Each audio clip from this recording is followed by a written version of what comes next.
Rahayu. Wilujeng Bapak, Ibu lan sedulur-sedulur katresnan pepanggihan ing cariyos basa Jawi. Kados pundi pawartosipun? Katur donga mugi-mugi kawontenanipun Bapak, Ibu lan sedulur-sedulur katresnan tansah kanugrahan kasarasan, katentreman ugi karaharjan. Amin. Ing wekdal niki kula badhe ngaturaken cariyos alaming lelembut anggitanipun Erdi Priharsono kanthi ira-iraan Sabrangan Lingsir Wengi. Kados pundi lelampahipun? Sumangga sugeng midhangetaken.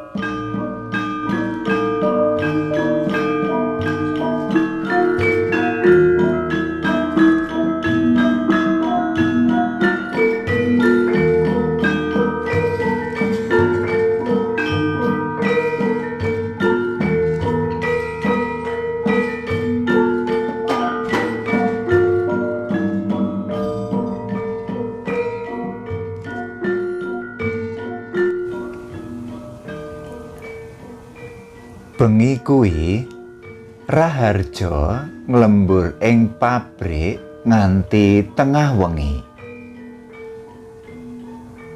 Ana gawean sing kudu dirampungake. Minangka teknisi pabrik, dheweke pancen manut lan tekun marang dawuhe pimpinan.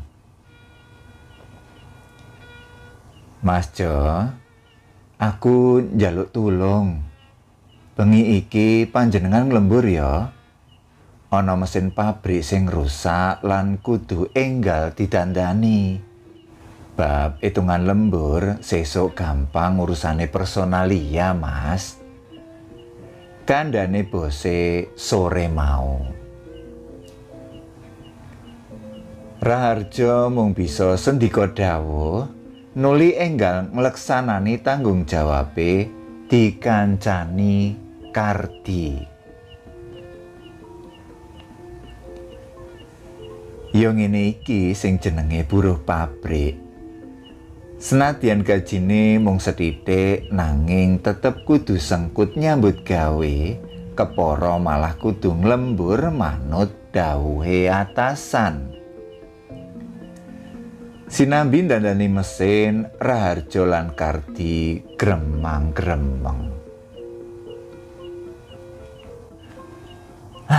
Jo, seprono seprene awake dhewe glithik kok kahanane mung kaya ngene-ngene wae ya. Tenaga diperes esuk tumekaning bengi. Nanging gaji mung pas-pasan. Mung cukup kanggo mangan lan nyandang. Kardi ngresah. Iya, Di. Aku uga ngrasakake apa sing kok rasakake. Bejane awake dhewe iki isih legan. Coba umpama wis duwe anak bojo, mesti tambah abot sanggane. Ning aku ngucap syukur kok, Di. Coba delengen ing jaba kono. Saiki tambah angel golek gawean. Kepara akeh sing di PHK jalaran pabrike kukut. Ujare Raharja.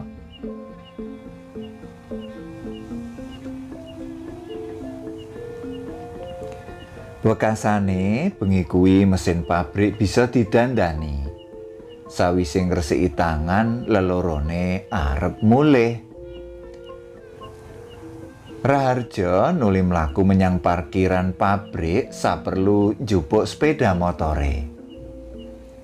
Sepeda motor tua Honda Super Cup kuwi di starter, nanging mesine ora gelem muni. Di starter meneh, nanging mbrebet. Dioyok-oyok bensine isih kemrupyuk.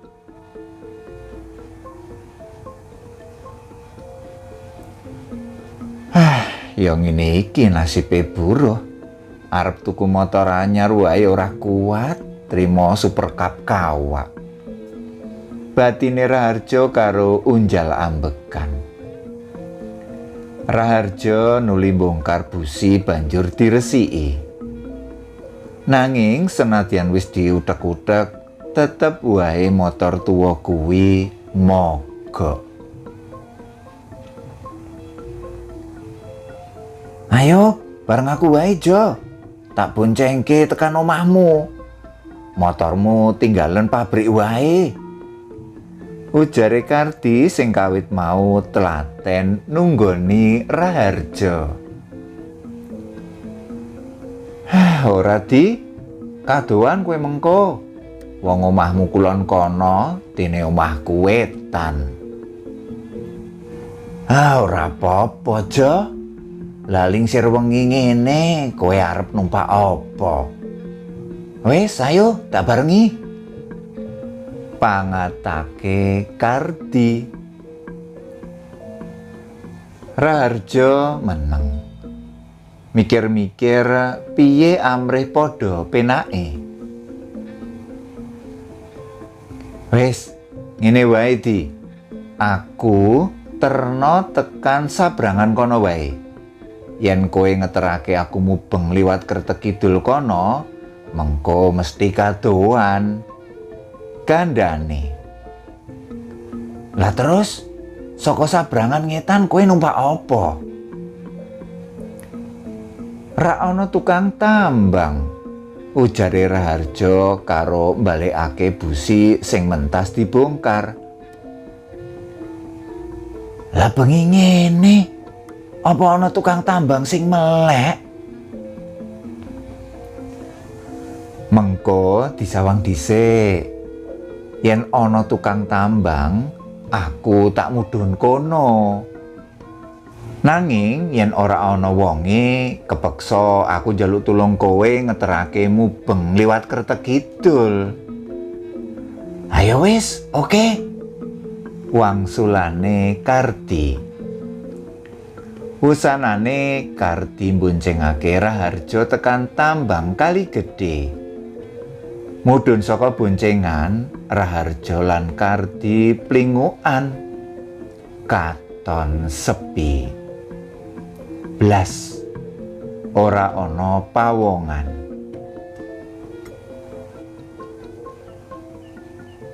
"Kok sepi, Jo? Sik, diinteni sedhela ya," wangsulane Raharja karo nyawang kali amba sing lerap-lerap banyune kena sorote bulan.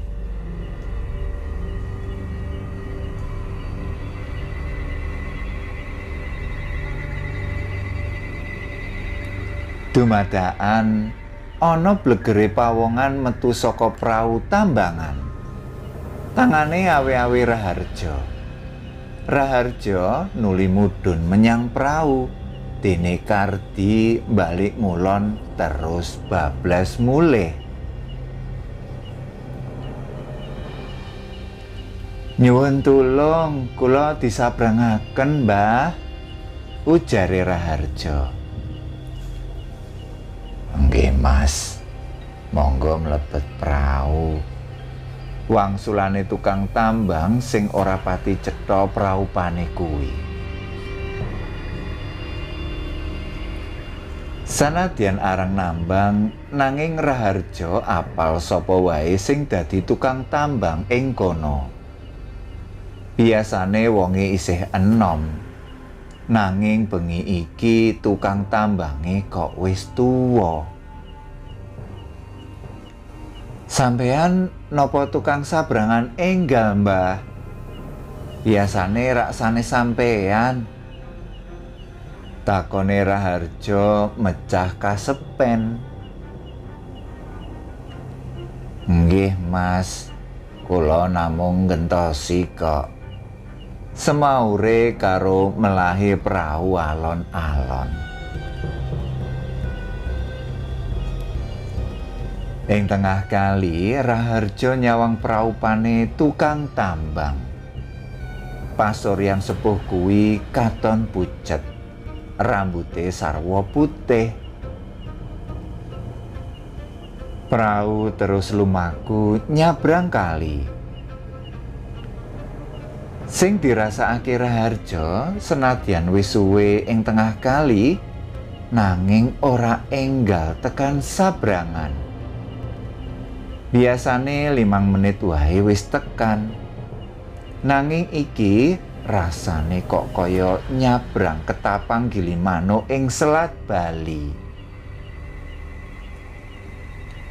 Raharja nuli nyawang sabrangan wetan. Dheweke kaget ora kinira. Jebul ing kono ana omah loji lan sesawangan sing sarwa endah. Apa panyawangku sing kleru? Ujare Raharja setengah ora percaya. Jalaran sing dingerteni, sabrangan sisih wetan kali arupa dapuran pring ori lan warung reot.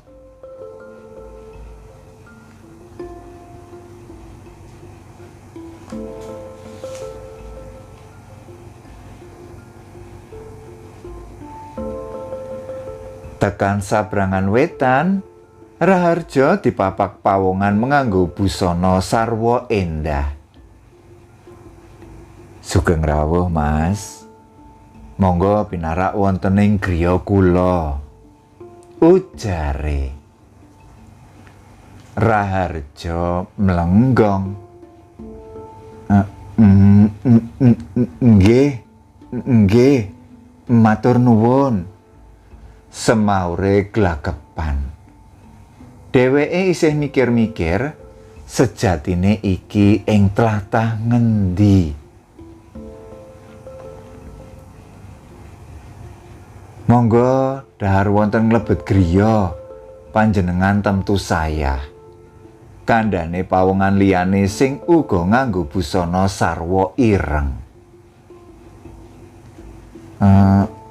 Niki tlatah pundi? Niki omahe sapa? Pitakone Raharja isih bingung. Sing baku sampeyan aman ten mriki. Niki kabeh rencang lan sedulur panjenengan. Ujare pawongan kuwi meneh.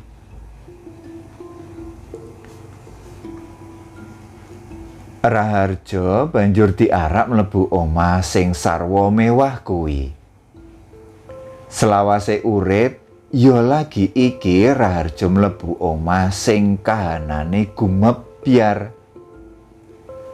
Sanadyan kanthi ati sing ora karu-karuan, wusanane Raharja gelem mangan panganan sing wis cumepak. Iwak pitik betutu, rendang sapi, sop matahari, lan panganan mirasa liyane. Isih ana dawet ayu lan gedhang raja satundhun sing cumepak.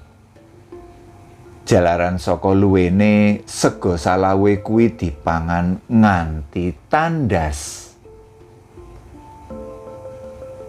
Rampung mangan, Raharja dilarapake menyang sangarepe pawongan Gagah Pideksa. Jenengmu sapa, Mas? Pitakone. Kula Raharja, Pak. Wangsulane alon. Aku bakal menehi bebungah marang sliramu amrih uripmu kecukupan. Kula menika wonten pundi? Pitakone diwanek-wanekake. Tak kira ora wigati kowe ngerti iki tlatah ngendi. Sing baku kowe aman ing jero omahku kene. Kowe wis dadi kancaku, dadi sedulurku. Kandhane pawongan gedhe dhuwur kuwi karo mesem. Nanging Pak, aja sumelang.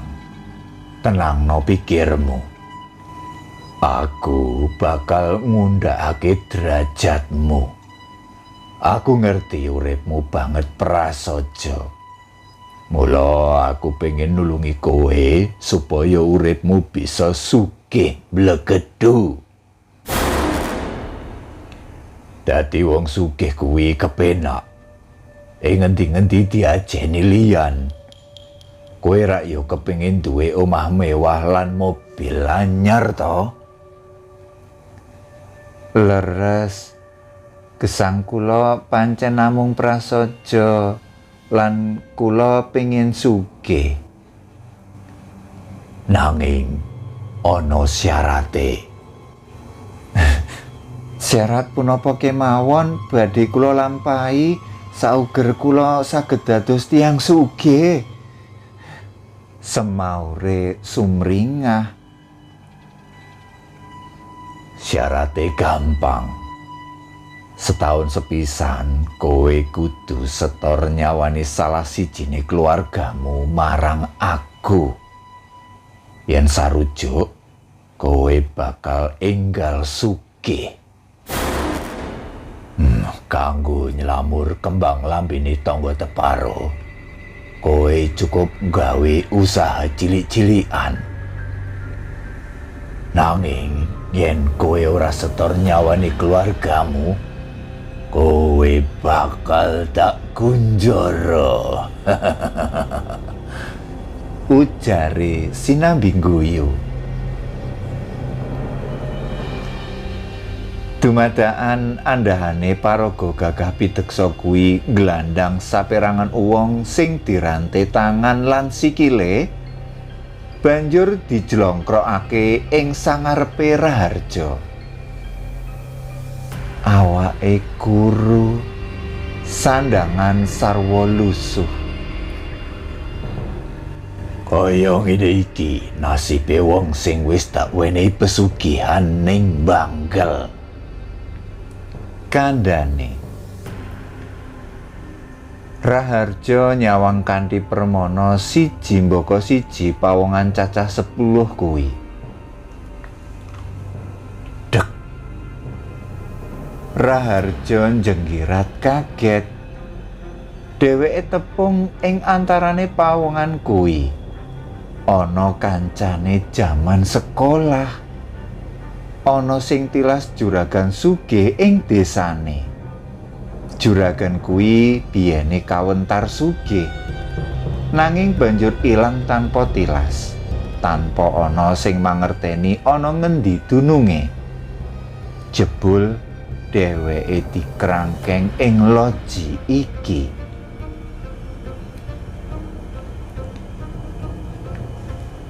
Aku pengen urip sugih. Nanging apa aku kudu ngurbanake keluargaku? Atine Raharja mangu-mangu. Angen-angene nglambrang adoh tumuju ibune, Mbak Yune lan keponakan-keponakane. Tukul rasa ngrantes ing sajroning ati. Ora. Aku ora kena ngurbanake keluarga kanthi pituas apa wae. Pikiran warase Raharja isih bisa menggak nepsu iblise. Atine wis mantep bakal enggal uwal saka papan sing bebayani kuwi. Kula pilih wangsul mawon, pengen enggal ketemu ibu kula, ujare.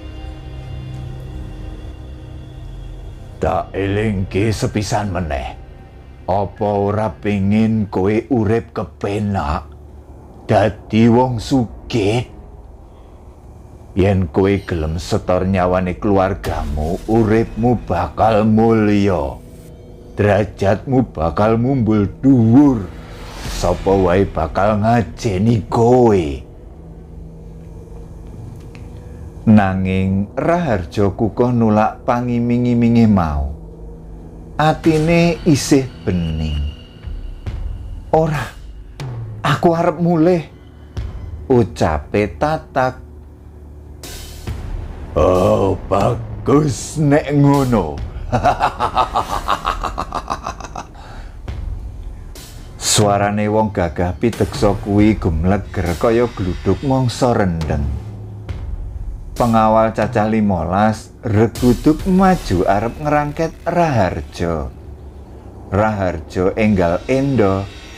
Dheweke banjur dikrubut sumedya dirangket. Raharja nglawan sabisane. Eling-eling dheweke biyen tau sinau silat ing langgare Yai Kamdi. Saya suwe cacahe pengawal tambah akeh. Raharja nuli mlayu nunjang palang. Pager lan grumbulan dilumpati. Pengawal-pengawal kuwi nguber karo ngacung-ngacungake gegaman. Merga kepepet, Raharja nekat ambyur menyang kali. Biur. Awake Raharja kentir mengidul.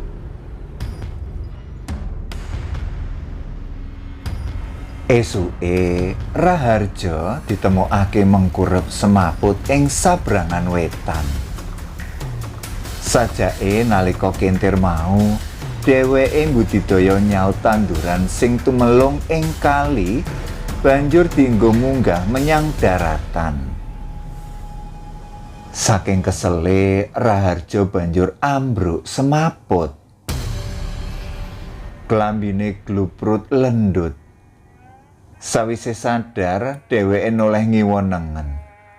Sadawane sabrangan wetan kali kuwi awujud dapuran ori lan grumbulan. Ora ana omah loji magrong-magrong. Slamet aku uwal saka bisikane iblis. Ujare Raharja ngucap syukur.